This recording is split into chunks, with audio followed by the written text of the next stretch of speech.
ஹாய்ங்க எல்லாரும் எப்படி இருக்கிறீங்க? நேற்று யுகாதி ஃபங்க்ஷன் எப்படி செலிப்ரேட் பண்ணீங்க? நல்லா செலிப்ரேட் பண்ணிங்களா? இன்றைக்கி என்னன்னாங்க, நான் கல்யாணம் ஆன புதுசில் வந்து இண்டக்ஷன் யூஸ் பண்ணியிருந்தேங்க நான்.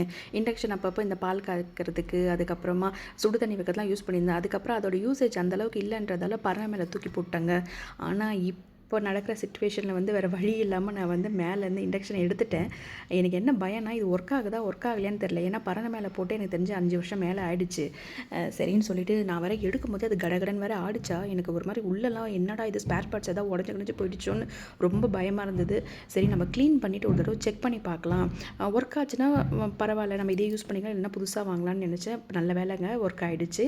சரி நான் கடைக்கு போயிருந்தேன் காலையில், கொஞ்சோண்டு புதினாவும் கொத்தமல்லி ஃப்ரெஷ்ஷாக இருந்தது, அது வாங்கிட்டு வந்திருந்தேன்னா தொகையில் அரைச்சலான்னு சொல்லிட்டு. ஸோ இன்றைக்கி அவரோட ஃபஸ்ட்டு ட்ரையல் என்னென்னா, இந்த வெள்ளைக்காரமணி தாங்க நான் இண்டக்ஷனை செக் பண்ண போகிறேன் எப்படி வருதுன்னு சொல்லிட்டு. ஏன்னா இந்த குக்கரும் யூஸ் பண்ணி ரொம்ப இண்டக்ஷனில் வந்து அந்தளவு குக்கரை வந்து இந்த குக்கர் நான் யூஸ் பண்ணதில்லை.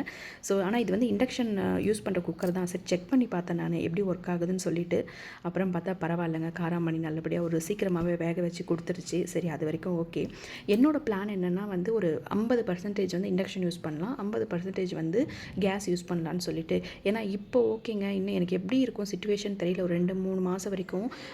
ஆனால் என்கிட்ட ஒரு ஃபுல் சிலிண்டர் இருக்குது. பட் இருந்தாலும் ஒரு மனசு ஒரு சின்ன பயம்தான். சரி அதனால் சொல்லிட்டு அப்படி தான் பிளான் பண்ணியிருந்தேன். கத்திரிக்காயும் காராமணி பொரியல். சரி பொரியலுக்கு மட்டும் நம்ம கேஸில் அதை வதக்கி விட்டுட்டுமா வேலை முடிஞ்சிடும்னு சொல்லிட்டு ரசம் வந்து இண்டக்ஷனில் தாங்க வச்சேன். நல்லா வந்துச்சு. ரசமும் வச்சுட்டேன். இந்த ஒரே ஒரு கடாய் தாங்க என்கிட்ட இண்டக்ஷன் யூஸ் பண்ணுற கடாய். வேறு கடாய் எதுவுமே இல்லை. அதனால் இது என்னென்னா கொஞ்சம் டக்குன்னு அப்படியே புகையாக வந்துடும் இது. அதனால் ரசமும் நல்லபடியாக வந்துருச்சு. சரி இந்த பக்கமாக சைட் பை சைடு அப்படியே யூஸ் பண்ணிட்டேன். சரி இனிமேல் வந்து ஒரு 50-50 அதையும் பாதி பாதி யூஸ் பண்ணிக்கலான்னு பிளான் பண்ணிட்டேங்க. சரி மதியம் லஞ்சுக்கு வந்து சாதம் வச்சுட்டு நான் சொன்ன மாதிரி கத்திரிக்காய் காராமணி பொரியலுங்க, அதுக்கப்புறமா தக்காளி ரசம் வச்சுருந்தேன், புதினா கொத்தமல்லி துவையல். அவ்வளோதாங்க, சிம்பிளான ஒரு மெனு தான். அவ்வளோ ஒரு வழியாக நல்லபடியாக வேலை முடிஞ்சுதுங்க. ஸோ நீங்கள் எனக்கு தெரிஞ்ச அளவு நான் சொல்லிவிட்டேன் இண்டக்ஷனை எப்படி யூஸ் பண்ணுறதுன்னு. உங்களுக்கு ஏதாவது வேறு ஏதாவது நீங்கள் இதெல்லாம் நான் பண்ணுவேன் இண்டக்ஷன்லாம் கமெண்ட்டில் ஷேர் பண்ணுங்கள்.